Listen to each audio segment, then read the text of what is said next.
Queridos amigos, ustedes me han solicitado una charla que los oriente en la difícil tarea de acompañar a algún hijo o hija que sufre graves problemas.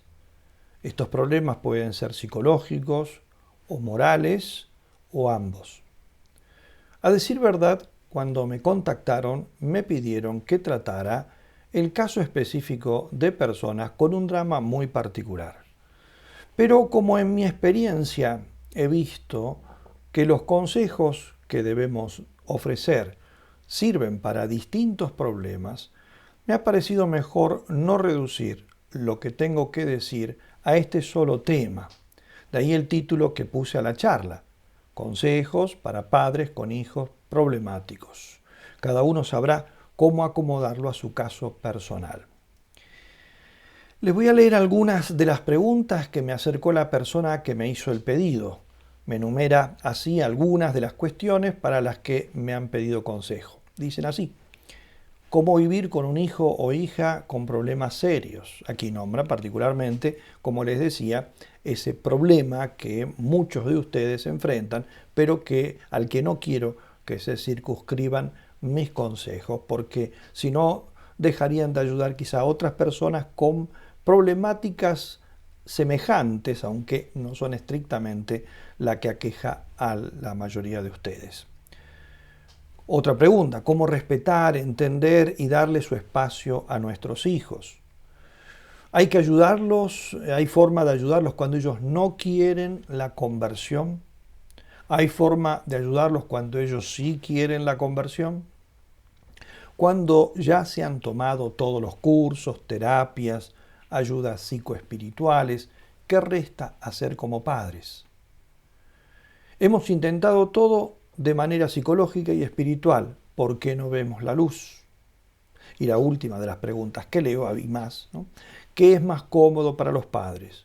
¿Luchar orando y darle ayuda psicológica o dejar que las cosas sucedan como se van presentando, etcétera?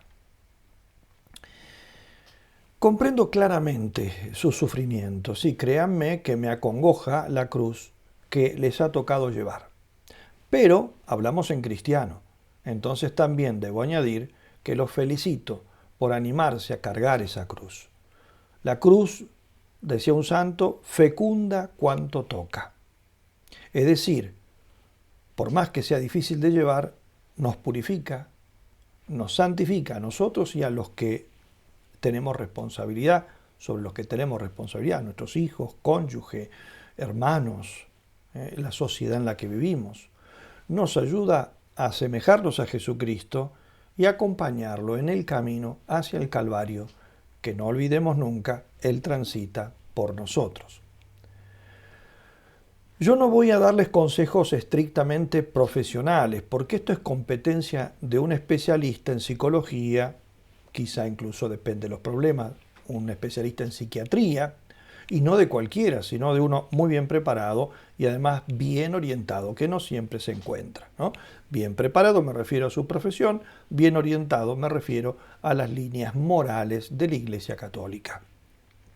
Pero sí puedo darles algunos consejos y líneas de conducta que pueden ayudarles o por lo menos les pueden servir de consuelo. Son con ellas con las cuales yo también hago la parte de asistencia muchas veces cuando un profesional está llevando adelante su terapia con alguna persona con este tipo de problemáticas que necesitan también entonces una asistencia sacerdotal. He aquí entonces quizá alguna de las cosas que yo tomo en consideración y que ahora también se las ofrezco a ustedes.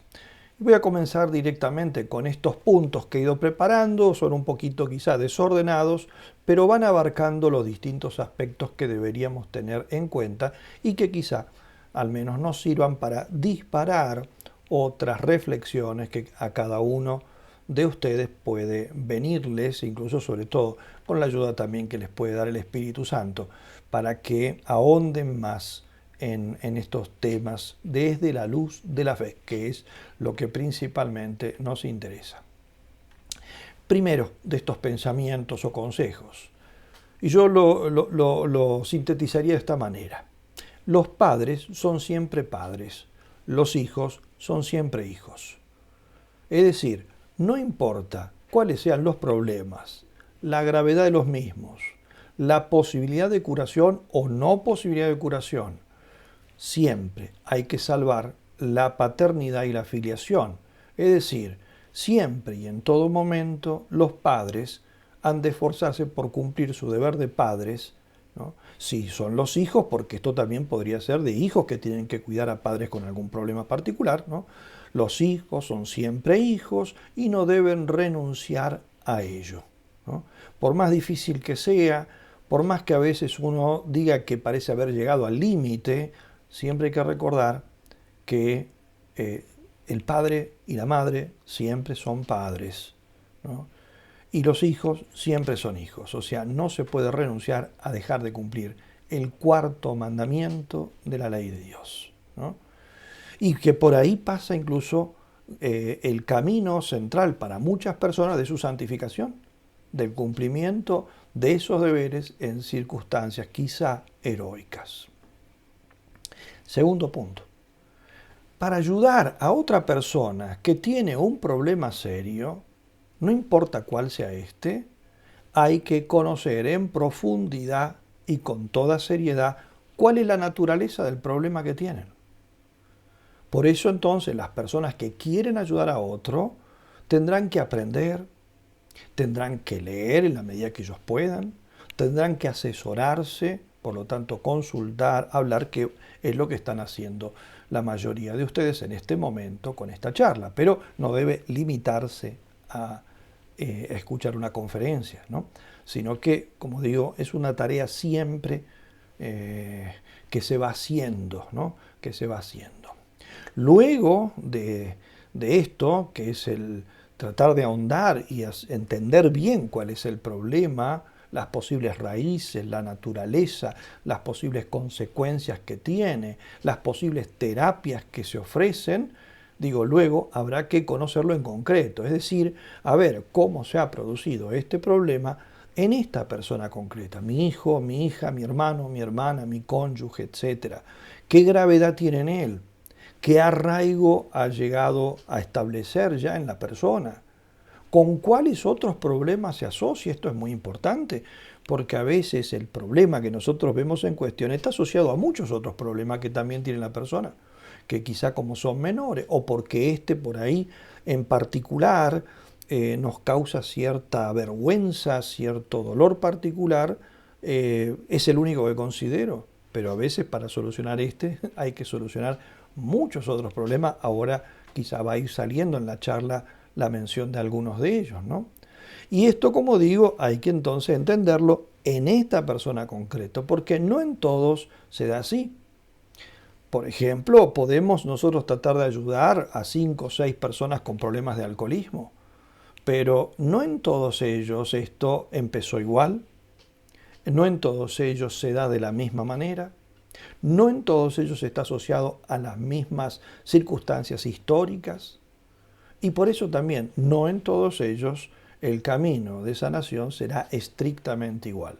Tendrá sí elementos comunes, muchos elementos comunes, pero a veces también hay algunos que son muy singulares. En tercer lugar, estos problemas en su origen pueden tener alguna relación con los padres. Ahora me refiero al caso concreto, antes puse ejemplos más amplios, ¿no es cierto? Los padres, hermanos, cónyuges. Bueno, ahora hablemos de lo que ustedes me preguntaron, el caso de los hijos, el hijo, la hija con un problema así, ¿no? Como digo, entonces, a veces, no siempre, no hay que universalizar en esto, ¿no? Son muchísimos casos diversos. En el origen de muchos de estos problemas, o con cierta frecuencia, el problema ha tenido al inicio una relación con los padres. Sea padres que han abandonado a sus hijos, o uno de los dos, el papá o la mamá, o que no los han ayudado cuando han tenido algún problema, o que sin mala voluntad no se han dado cuenta, esto ocurre también muy a menudo, no se han dado cuenta de que el hijo o la hija tenía un problema, o habiéndose dado cuenta, no han sabido qué aconsejar. Eso también ocurre, ¿eh? Tenemos nuestros límites, ¿no? También pueden haber sido parte del problema, como acabo de mencionar en el caso del abandono, pero también cuando ha habido violencia, por ejemplo. O a veces no violencia con el hijo o con la hija, que ahora es la persona a quien tratamos de ayudar, sino violencia entre los cónyuges, que termina repercutiendo en los hijos, porque eso hay que tenerlo muy presente. A veces los padres discuten, a veces se faltan el respeto, a veces incluso se hacen daño, y los hijos asisten a todo eso, o se enteran, aunque no hayan estado presentes, y muchas de esas cosas van causando heridas que quizá después los llevan a encauzar una vía que para ellos es destructiva. Cuando ha habido padres con vicios que influyen justamente en este tipo de problemas. Por ejemplo, padres consumidores de pornografía que tarde o temprano, en la mayoría de los casos, son descubiertos por los hijos. He conocido muchas personas que tienen grandes problemas con esto y su problema comenzó cuando descubrieron a su padre consumiendo esto, ¿no? O descubrieron el material que tenían sus padres y si ellos eran pequeños eso les causó un bloqueo que después a la larga, ¿no?, los llevó a ellos a caer en lo mismo o en otras cosas o en cosas peores. Como digo, consumir pornografía, la infidelidad conocida por los hijos de algunos de los padres, drogas, alcohol, y esto en algunas sociedades es un problema muy serio.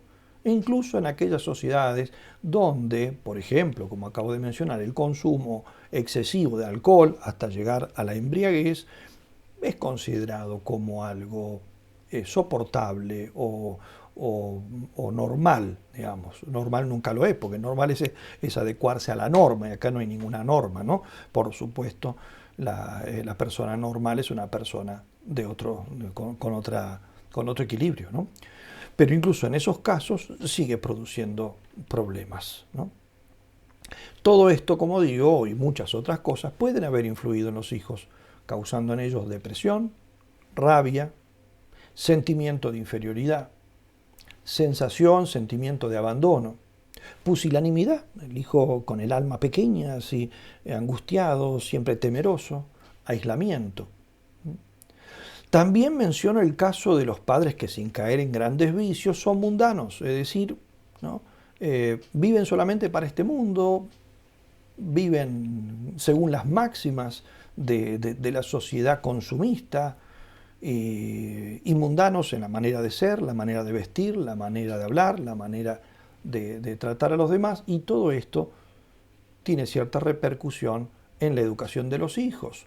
A algunos les puede incluso llegar a terminar abriendo las puertas al mundo del vicio. Y después entonces, como dice el dicho, uno siembra viento y recoge tempestades. Quizá lo que nosotros tenemos ahora y nos angustia tanto son tempestades que hemos sembrado nosotros mismos, a veces sin darnos cuenta de las consecuencias que podían tener ciertos actos nuestros. Es importante por eso entonces que los padres se examinen. Cuando yo voy a ayudar a otra persona, me tengo que examinar, ¿no?, si yo no tengo algo que ver con el problema de esa persona. Tengo que hacer este examen con serenidad y con objetividad, porque tengo que ver, en primer lugar, si he sido responsable de algo, si he tenido parte de la culpa. Primero me tengo que arrepentir, primera cosa. Pero en segundo lugar, además de arrepentirme, que ya está excelente eso, tengo que hacerme responsable del daño. Tengo que pedir expresamente perdón a la otra persona, aunque sea mi hijo, mi hija, si es que yo he tenido algo que ver, ¿no? Al menos, por ejemplo, el no ayudarlos en su momento, si es que ha habido culpabilidad. Como digo, esto no se aplica a todos los casos, pero al que se le aplique, bueno, le viene bien que se lo digan, ¿no? Y también a veces el intentar reparar los daños, porque si ha habido una influencia culpable, ¿no?, de parte de alguien, bueno, estamos entonces afectando a la justicia. Y la justicia no se soluciona solamente arrepintiéndose y cambiando para el futuro, sino también reparando los daños hechos. Si yo he robado un caballo, no basta con que yo me arrepienta y me comprometa a no robar más caballos. También tengo que devolver el caballo que robé. Hay que reparar. Entonces también en la medida en que se pueda, habrá que ver de qué manera uno puede reparar. A veces, por ejemplo, cuando uno no ha estado presente en la vida de los hijos y eso les ha producido esa sensación de abandono, ¿no? Y eso los ha llevado después a estar estando solos y abandonados y desorientados en la vida, a meterse en un mundo, en un submundo del cual ahora no pueden salir. Bueno, uno tendrá que, además de pedirle perdón, de comprometerse en eso, de gastar tiempo con ellos, ¿no? Un poco más del que correspondería, como quien hace quien tiene que reparar, ¿no? Otro consejo importante es el siguiente: actitudes de ahora en adelante con la persona que tiene problemas. ¿Cuáles serían? Ante todo, debemos tener bien en claro y distinguir la actitud que debemos tener ante una inclinación desordenada, ¿no?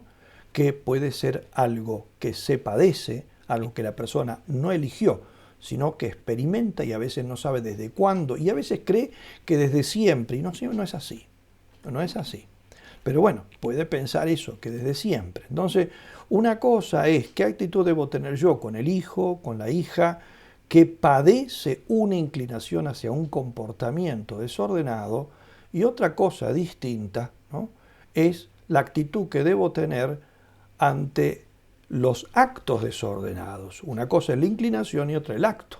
Yo puedo estar inclinado al robo y otra cosa es robar, ¿no? Yo puedo estar inclinado al robo, pero hacer el esfuerzo de no robar. Y yo puedo no solamente tener la inclinación, sino además ceder a la misma y dejarme llevar por ella y ya entonces convertirme en un ladrón. La actitud de mi padre, de mi madre, ante mí, cuando yo solamente tengo una inclinación es una, pero cuando yo ejecuto actos de ese tipo tendrá que ser otra. Por lo tanto, entonces, una cosa es comprender y acompañar al que sufre algo, y otra cosa diversa es aceptar que se viva de una manera desordenada a costa de uno, ¿no? Por esta expresión, ¿no?, a costa de uno, quiero decir cuando la otra persona exige, como cada vez ocurre más a menudo, exige que nos mostremos de acuerdo con sus actos desordenados, o quiere que aceptemos su modo de vida y le digamos que está bien, o que aceptemos que viva así allí donde los responsables de cuanto ocurre somos nosotros, es decir, bajo nuestro techo. Porque esto ocurre muchas veces. Una persona con problemas desordenados, problemas morales desordenados, habitualmente no solo quiere que las otras personas lo comprendan, lo compadezcan, sino que le digan que está bien lo que está haciendo. Y eso son dos cosas muy distintas. Una es compadecerlo, una es ofrecerle nuestra ayuda, y otra cosa, exigirle a la otra persona que me diga que está bien lo que yo hago. En eso estoy violentando su conciencia.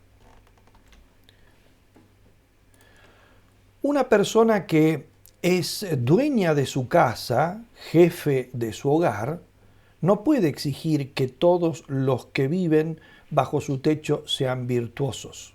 Es así, no puedo. Simplemente porque no puede mover a los demás desde dentro de sus cosas. Puede pedirle esto, puede rezar para que los otros alcancen la gracia y la fuerza para cambiar, pero no puede ponerlo como condición para recibirlos en su casa, ¿no? La virtud me refiero, la virtud interior. Pero sí, en cambio, debe exigir que en el hogar del que uno es responsable, ¿no?, es responsable delante de Dios, no se peca abiertamente. Es decir, debo exigir que no se ofenda a Dios en público, delante mío, bajo mi techo, allí donde yo soy el encargado de custodiar esa honestidad del hogar. Ocurriría esto con quien pretendiese, por ejemplo, traer a sus amigos a drogarse en la casa de sus padres. Eso no lo pueden permitir sus padres.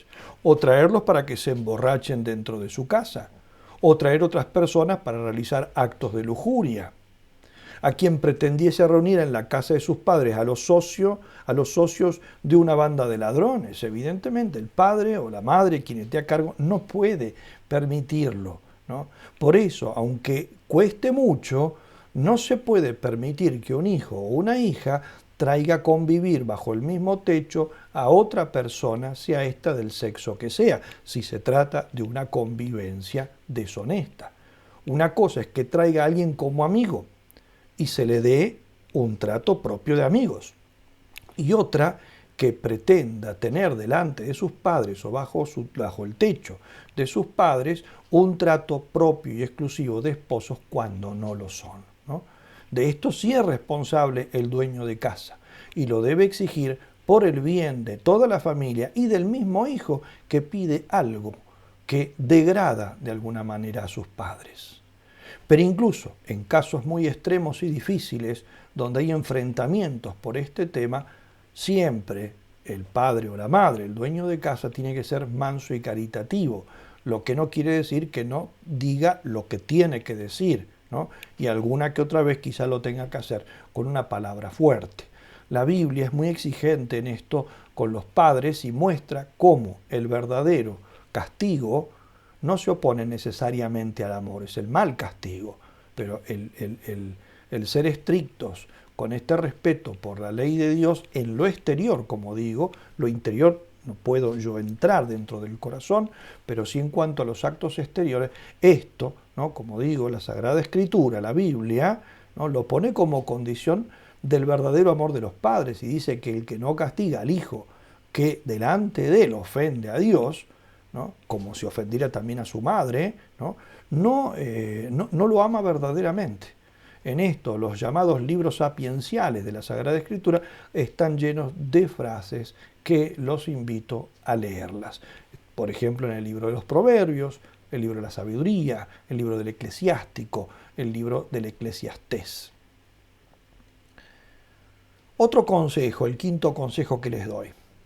Es muy importante también tener en claro y bien en claro qué puedo hacer y qué no puedo hacer por otra persona, por una persona con problemas.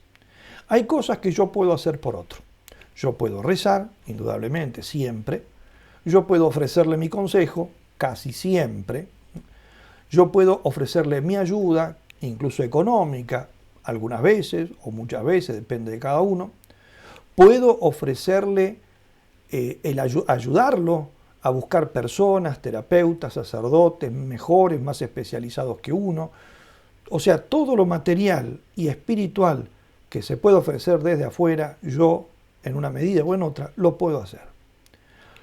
Pero hay cosas que no puedo hacer. No puedo reemplazar los actos volitivos, afectivos e intelectuales de la otra persona. Yo no puedo querer en lugar del otro. Yo no puedo tratar de entender en lugar del otro. Yo no puedo temer, amar, tranquilizarme, etcétera, en lugar del otro. Solo lo puedo hacer por mí nada más, ¿no? Y este entonces es mi límite.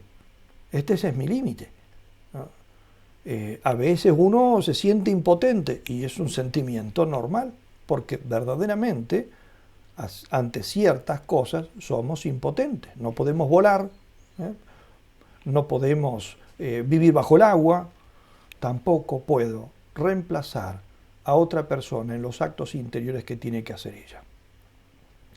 Sobre todo, sin embargo, entre las cosas que puedo hacer, que son las importantes, que puedo hacer, la más importante de todas es estar ahí, como ante cualquier enfermo. Ante un enfermo, ¿qué tengo que hacer? Lo más importante, estar ahí. No sé si podré hacer algo más. No sé si tendré una medicina que le sirva. No sé si tendré una palabra exacta que lo saque de la confusión. No sé si tendré el discurso exacto para convencerlo de sus errores, pero puedo estar ahí. Al menos eso, estar allí. No ausentarme. Y si me permite la otra persona, depende cuánto me abra su corazón, puedo leer con él lo que yo le digo que lea, porque a veces uno le dice, lee esto, eso no es así, lee lo que dice el catecismo. No, ¿por qué no le digo mejor, leámoslo juntos? Lee la Biblia y fíjate lo que dice ahí la Biblia. No, ¿por qué le digo, por qué no la leemos juntos? ¿No? Entonces puedo a veces leer con él, ¿no? Puedo rezar con él, no solo rezar por él, rezar con él, invitarlo a que recemos juntos. puedo acompañarlo, puedo escucharlo, puedo guardar silencio ante sus berrinches, consolarlo, acompañarlo cuando se debe ir a recibir ayuda de otra persona. Esas disposiciones a veces ayudan mucho. Y a veces una parte importante de la curación de una persona con problemas muy serios es el que uno esté al lado suyo, que sepa no solo por mis palabras, sino también por mis hechos, que siempre estaré a su lado, incluso cuando él no nos quiere recibir. No importa, a veces puede ser que los hijos, sobre todo cuando exigen cosas que no pueden exigir, como por ejemplo que sus padres digan que está bien lo que está haciendo, eso no lo podemos hacer. Va contra nuestra conciencia, va contra la verdad, va contra la ley de Dios, ¿no? No puedo decir que lo que él está haciendo está bien, pero puedo decirle que a pesar de eso, yo quiero ayudarlo, rezo por él y estoy ahí haciendo de mi parte lo que pueda hacer moralmente. Moralmente quiere decir según la ley moral de Dios, respetando la ley moral de Dios, ¿no? Nosotros nos enfrentamos en estas problemáticas con casos muy diversos. Están los que nos piden ayuda, los que no nos piden ayuda, pero se dejan ayudar. Están los que no quieren ayuda y están incluso los que se enojan si uno los ayuda. Eso son casos muy diversos, 4 situaciones muy diversas. Como es obvio, a veces tenemos las manos libres y otras no, ¿no? Con estos 2 últimos no, y con el último de todo, incluso con el que se enoja, si yo intento ayudarlo, evidentemente que tenemos las manos atadas. Pero siempre podemos hacerle llegar el mensaje que cuando él nos quiera desatar las manos, aquí las tenemos para ayudarlo. Es eso que decía antes, ¿no? El estar ahí.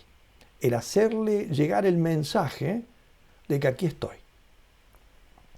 Otro consejo importante, en los casos, estos más extremos, en que no quieren ayuda, ¿no? O no se dejan ayudar, o no reconocen ni siquiera tener un problema, porque a veces yo no tengo un problema, yo estoy muy bien como soy o como estoy, ¿no? En todos estos casos, entonces, más dramáticos, donde la persona nos cierra las puertas de su alma, debemos siempre tener una actitud expectante. Actitud expectante. ¿Qué quiere decir eso? Quiere decir que yo siempre debo rezar y esperar. Y estar atentos. Porque no es solamente yo puedo estar esperando dentro de mi casa que pase el autobús por la puerta. Pero cuando pase el autobús yo no me voy a dar cuenta, estoy dentro de mi casa con las puertas cerradas. Otra cosa, ¿no?, es estar afuera y estar mirando por la calle a ver cuándo viene el autobús. Entonces, lo primero es simplemente esperar. Lo segundo, tenemos una palabra para eso, es expectar, ¿eh? El que está expectante es el que está esperando, como digo, por ejemplo, a alguien que lo venga a buscar, un autobús, y está siempre mirando, a ver si viene el tren, a ver si viene el autobús, y mira y se asoma cada vez. Entonces, ese cuando aparezca de lejos, ese ya lo ve. Ese no lo va a perder, se va a poner en el primer lugar para estar ahí, ser el primero en subirse, porque ha estado aguardando. Y esta es la actitud que nosotros tenemos que tener con las personas que nos cierran las puertas, ¿no? Rezar, esperar, pero estando atentos, porque cada persona tiene en su vida un tiempo sagrado, un tiempo sagrado. En los evangelios, que están escritos originalmente en griego, por lo menos los conservamos en griego, algunos se escribió en hebreo y después se tradujo al griego, ¿no? Hay 2 palabras para decir tiempos. Nosotros cuando los traducimos usamos la misma, siempre para las 2 palabras ponemos tiempo. Pero en realidad hay 2 palabras para decir tiempo. Una es cronos y otra es kairos, ¿no? Cronos es el tiempo que se va sucediendo. Hoy es miércoles, hoy es jueves, dentro de 10 es domingo, ahora son las 3 de la tarde, las 5 de la tarde o lo que sea, ¿no? Eso es el cronos, el tiempo que pasa. En cambio, el kairos designa el tiempo, pero el tiempo sagrado. Esos tiempos donde Dios actúa, los tiempos donde Dios da una oportunidad que uno no tuvo antes. Y hay que estar atento, porque es el momento en que Cristo pasa, el momento en que sopla el Espíritu Santo, el momento en que tenemos una oportunidad de encontrarnos con Dios. Y cada persona también tiene esto. Dios a veces los toca para que esa persona tan cerrada, tan dura, en un momento dado, por alguna razón, a veces son simplemente toques de Dios, otros porque una circunstancia que ha pasado, una desgracia, un sufrimiento, una alegría muy grande, no sé, de pronto en ese momento hay un lapso donde abre un poco el corazón, ¿no? Y entonces si yo aprovecho ese momento, ahí es donde hay que decir la palabra, ahí es donde hay que tener esa actitud, ¿no? Y ese tiempo puede cambiar sustancialmente a una persona, y de ese tiempo, de ese momento sagrado, de esa oportunidad, ¿no?, puede depender el cambio sustancial de una persona para siempre. Nadie puede dudar, por ejemplo, que la madre del buen ladrón, es decir, de aquel ladrón que murió junto a Cristo, había uno malo y uno bueno. En realidad los dos eran malos de entrada, pero uno tuvo ese momento y lo aprovechó, ¿no? Tuvo ese momento donde él reconoció en Cristo un santo, un justo e incluso el Hijo de Dios, y le abrió el corazón y recibió la gracia, ¿no? Digo, ahora me refiero no tanto al buen ladrón, sino a la madre de él, ¿no? Nadie puede dudar que la madre del buen ladrón del Evangelio, ¿no?, habría querido, supongo yo, ver lo bueno toda la vida, honesto toda la vida. Si era una buena madre, una madre decente, ciertamente que habrá visto con mucho dolor esa mala vida de su hijo. Pero también estoy seguro de que si ella se dio cuenta, si estaba ahí entre esa gente que miraba las ejecuciones de Jesucristo y de los dos ladrones que lo acompañaron en el Calvario, si ella estaba ahí y vio la actitud de su hijo de morir unido a Jesús, de decir una palabra justa, de defender a Jesucristo en ese momento, habrá dado por bien empleados todos sus rezos, todos sus sufrimientos, todos los consejos que no le escuchó su hijo a lo largo de la vida, pero que ha sido la semilla que ella fue poniendo y que terminaron fructificando. Y como dice el dicho, lo que termina bien es bueno, por lo menos termina bien, ¿no? Si nosotros nos olvidamos que esta vida es solo un momento, o como dice hermosamente Santa Teresa, es una mala noche en una mala posada, este tipo de problemas, los problemas que enfrentamos, ¿no?, y que a veces no podemos ayudar, se vuelven desesperantes. ¿Por qué? Porque nosotros entonces queremos las soluciones ya. Pero si nosotros tenemos esta conciencia de que esta vida es un paso, en definitiva, lo importante es la otra vida, entonces se nos abre una puerta de esperanza, porque nosotros vamos a decir, al menos lo importante es que termine bien. Si aunque todos mis consejos, todas mis expectaciones a lo largo de la vida no han dado ningún resultado, pero lo dan en el último momento esta persona abrió su corazón, o por todo lo que yo le dije, lo abrió a Dios, uno dice, está bien empleado todos los esfuerzos que hice, ¿no?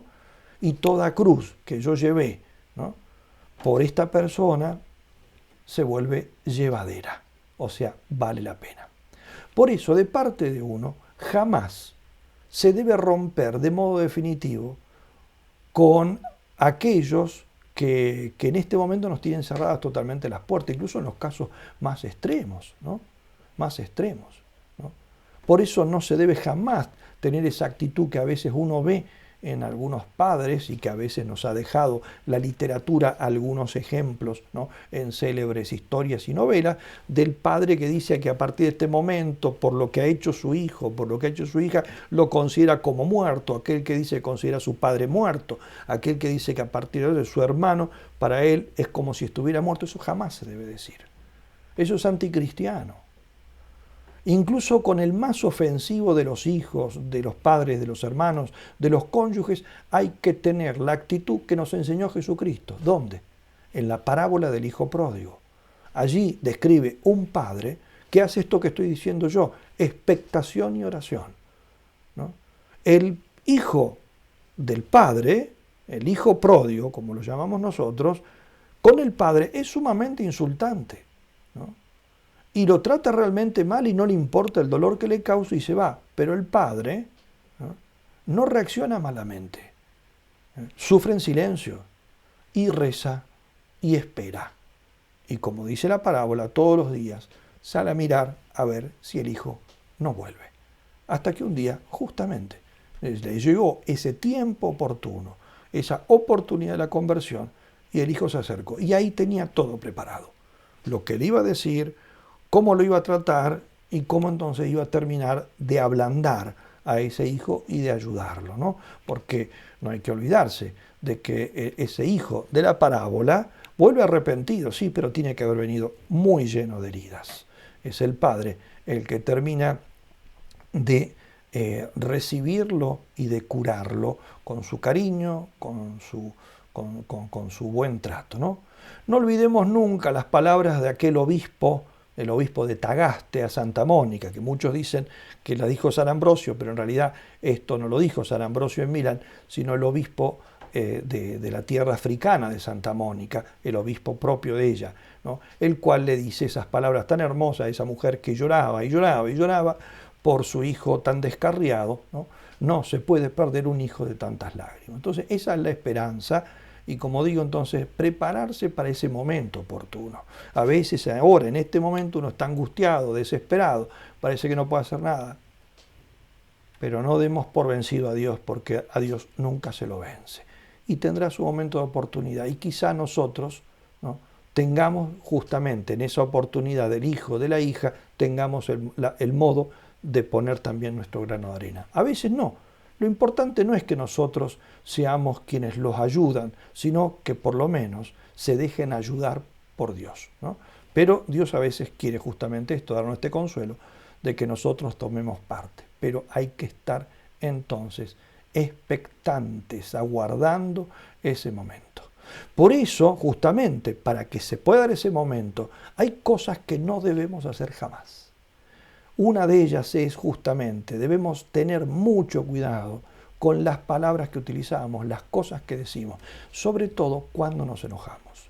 Porque un hijo con serios problemas psicológicos o morales nos puede sacar de las casillas, nos puede exasperar en algunas situaciones, sobre todo, como ya les dije antes, cuando empiezan a exigir cosas donde nos ponen entre la espada y la pared, donde nos empiezan a exigir cosas que van contra nuestra conciencia. Por ejemplo, como ocurre cada vez más a menudo, nos exigen que nosotros digamos que está bien lo que está haciendo, y eso no lo podemos decir. Eso sería ofender a Dios. No puedo decir que el pecado está bien, que el pecado es una opción posible en la vida. Ciertamente que no. Eso no puedo.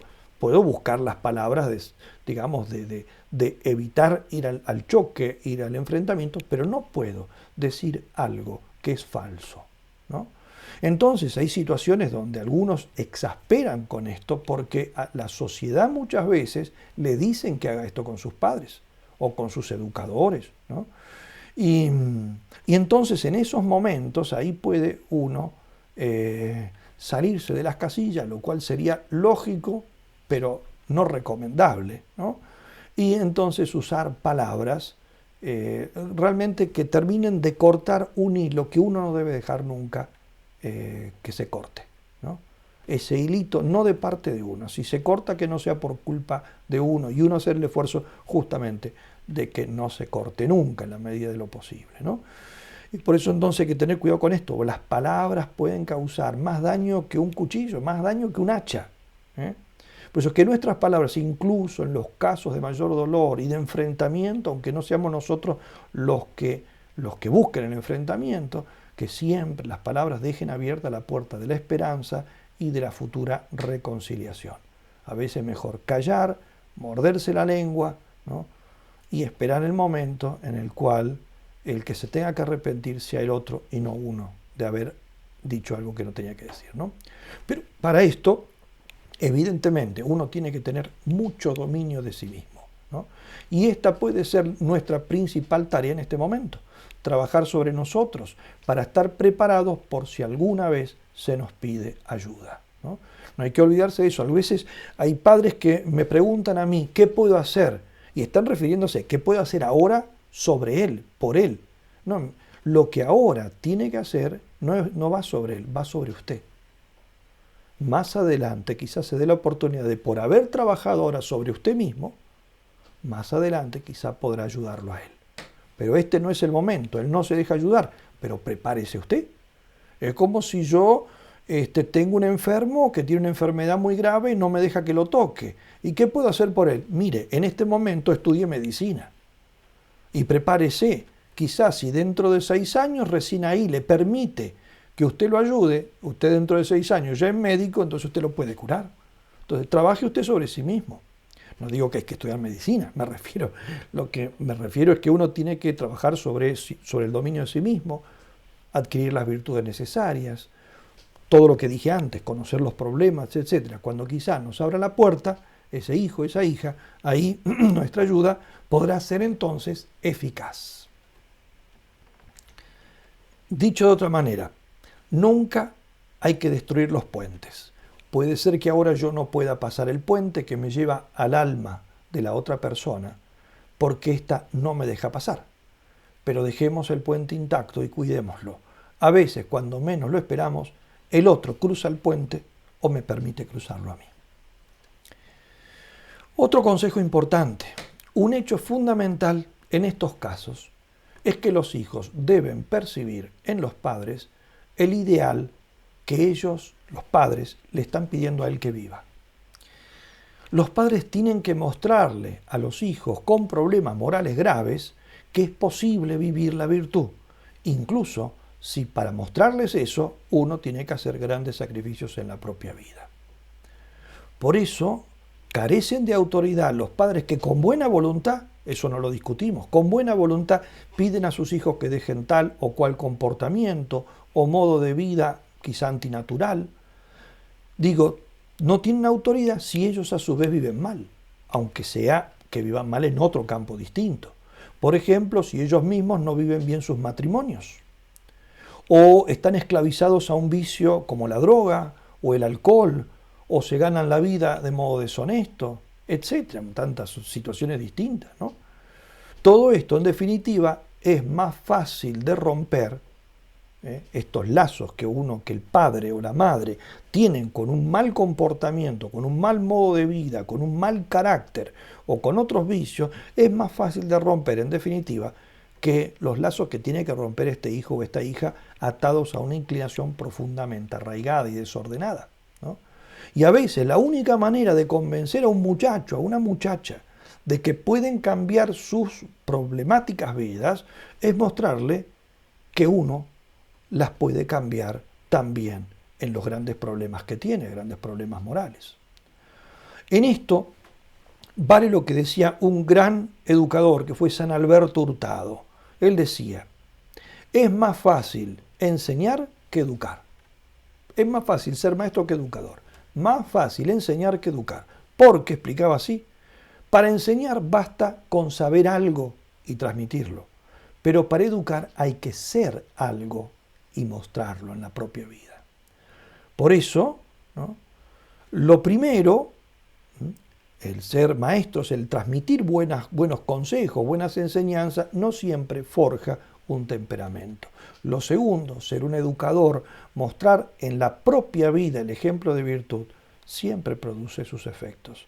Y muchas veces estos problemas que nosotros ahora quizá estamos tratando de solucionar sin mucho éxito en nuestros hijos, se deban a que uno en el pasado, porque a veces uno dice, pero yo lo eduqué bien. No, no necesariamente. Puede ser que yo le haya enseñado bien, pero no lo haya educado bien. ¿Qué quiere decir usted cuando dice yo lo eduqué bien? ¿Que le enseñó cosas buenas? Eso no es educar, eso es enseñar. Si usted en cambio le dio buen ejemplo de vida, eso sí ha sido educar. Y también con padres muy buenos educadores y que han dado un muy buen ejemplo, también se presentan estos problemas, ¿no? Pero a menudo se presentan con más frecuencia en padres que quizá les enseñaron el bien, ¿no? A veces yo he visto padres, por ejemplo, que a sus hijos les dicen, tienes que ir a misa todos los domingos, pero ellos no van. Ese es un buen maestro, pero es un mal educador, ¿no? Le dicen a los hijos, no tienes que mentir, pero ellos mienten. Y los hijos lo saben y se dan cuenta, ¿no? No tienes que decir malas palabras, pero ellos las hacen. No tienes que mirar cosas sucias, pero ellos se llenan los ojos de cosas sucias. Entonces ahí uno transmite un mensaje contradictorio. Y a veces después, pensando las cosas que ha enseñado, cree que, pero yo le enseñé bien. Sí, le enseñé bien, pero educar es otra cosa distinta. Por eso, el primer paso para ayudar a cambiar la vida de otra persona es comenzar por cumplir uno mismo los 10 mandamientos. Y los 10 mandamientos son 10, como dice el título, 10 mandamientos. No son algunos mandamientos, no son 5, no son 8, son 10. Ni siquiera son 9, son 10. Solamente cumple los mandamientos quien cumple los 10. El que no cumple los 10 no cumple los mandamientos, cumple algunos. Y eso es algo distinto, ¿no? Cumpliendo solamente 9, uno puede quedarse fuera del cielo. Y enseñando a otros a cumplir solamente 9, puede dejar a otros fuera del cielo. Hay que cumplir los 10. Solamente 10 vueltas abren esta cerradura. Cuando yo pongo la llave en la puerta y doy una sola vuelta, la puerta no se abre. Tengo que dar 2 generalmente. Muy bien. La puerta de la vida se abre con 10 vueltas. Otro consejo más, y es el octavo que les estoy dando, aunque he hablado mucho, son solamente 7 los que he dicho hasta el momento. Octavo consejo, en estos temas no hay soluciones ni mágicas ni inmediatas. No hay soluciones mágicas, no hay soluciones inmediatas. Aquí hay que invertir mucho. ¿Mucho qué? Mucho tiempo, mucho esfuerzo, mucha oración, mucho sufrimiento. Aquí se siembra, pero la cosecha no viene matemáticamente como las cosechas terrenas, la del trigo, la avena, el maíz. No se puede decir, dentro de 4 meses tendremos ya espigas o tendremos hojas. Aquí yo puedo sembrar buenos consejos, actos de cariño, paciencia, actos de virtud, y pueden pasar días y dar fruto, o pueden pasar meses, o pueden pasar años, o pueden pasar décadas, o como le pasó al ejemplo que ya puse, la madre del buen ladrón pasó toda la vida del hijo, pero dio en el último momento ese buen fruto. Si nos gana la ansiedad, echamos todo a perder, ¿no? Hay personas que quieren ya los resultados, quizá con razón, porque han ya pasado mucho tiempo trabajando, pero en esto los tiempos de Dios no son nuestros tiempos, ¿no? Si nos gana la ansiedad, digo, por eso podemos echar todo a perder, podemos dar buenos consejos e indicar remedios verdaderamente eficaces, pero las personas que reciben los consejos a veces no los dejan fructificar, sino después de mucho tiempo, y solo tras haberlos escuchado repetir infinidad de veces, infinidad de veces. Me ha pasado, yo soy profesor, soy educador, soy formador en un seminario. ¿Cuántas veces uno le ha dicho quizá a un seminarista, y es alguien que quiere ser sacerdote, tiene vocación consagrada, y uno le ha dicho cientos de veces la misma cosa, y de pronto un día se la vuelve a decir y dice, bueno, si me lo hubiera dicho antes, y uno dice, pero yo lo he dicho cientos de veces, no las entendió. Por lo menos hoy le llegó eso que yo decía antes, ese kairos, ese tiempo que es el tiempo oportuno, y que, como digo, no todos les llega en el mismo momento, y algunos tardan mucho, tardan quizá toda la vida, ¿no? Y por eso entonces también en esto uno tiene que saber, y con esto ya casi termino, ¿no? Redondeo así, uno tiene que saber dar esos consejos, ¿no? Esas palabras de aliento, incluso esas correcciones que a veces uno tiene que hacer en estos casos, hay que corregir los errores de los hijos, pero eligiendo el momento, eligiendo la situación, ¿no? Eligiendo todas las circunstancias. Una cosa es hablar solo con la otra persona, otra cosa es hablar delante de otros. Una cosa es decir las cosas con buenas palabras, otra cosa es decirlo con malas palabras. Una cosa es decirlo con amabilidad, otra cosa es decirlo gritando. Y esto a veces cambia sustancialmente, y eso que es la misma cosa la que estoy diciendo, ¿no? Pero con esto, solo con esos pequeños cambios, puede cambiar sustancialmente los efectos. Hay que hablar cuando hay que hablar, sabiendo elegir el momento, pidiendo a Dios que nos ilumine para saber cuál es el momento, ¿no? Hay que también callar cuando hay que callar, y hay que pedirle a Dios que nos diga cuándo debemos callar. Porque no siempre hay que callar, pero muchas veces hay que callar. Hay que esperar, no es el momento de hablar. Ahora es echar nafta sobre el fuego. En cambio, en otro momento sí puedo hablar y todo andaría mejor, ¿no? Y hay que mostrar siempre la disposición. Como decía, mostrar en el fondo que incluso sufriendo, incluso quizá enojado, igualmente yo estoy allí. De eso no me echo atrás. Estoy allí y ofrezco mi ayuda, ¿no? Y siempre hay que tener pedirle a Dios la gracia del heroísmo. El heroísmo para escuchar. Incluso cuando lo que nos dicen es incoherente, cuando lo que nos dicen es injusto. Escuchar, dejarlo terminar de hablar. Saber luego preguntar y siempre ofrecer nuestra oración. Ofrecer por lo menos eso, nuestra presencia. No siempre le podemos ofrecer remedios mágicos no existen. Pero existe todo aquello que allana. Y hay un dicho muy famoso, ¿no? que dice que una gota, ¿no?, tantas veces caída sobre la piedra, termina por horadarla, ¿no? Tanto va el cántaro a la fuente que al final el cántaro se rompe.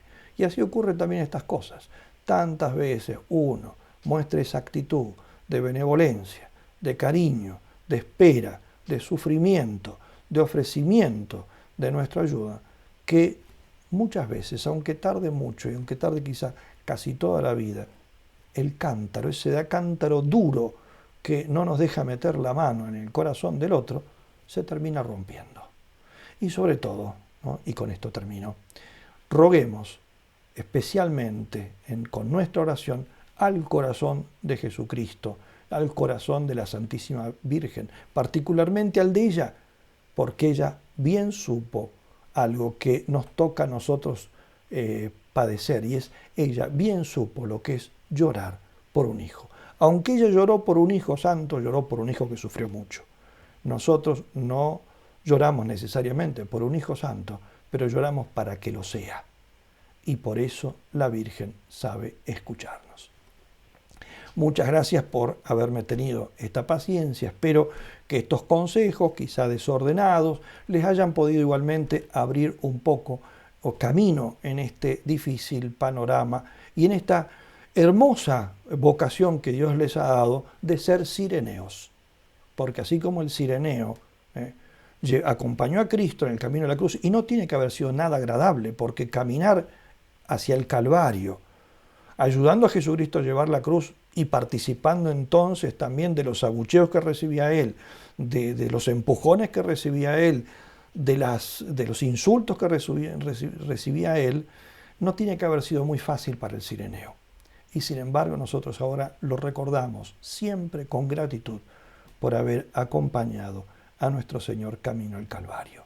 Y esa es la vocación de muchos de ustedes. Y Dios, que es muy buen pagador, sabrá pagarles con creces. Que Dios los bendiga.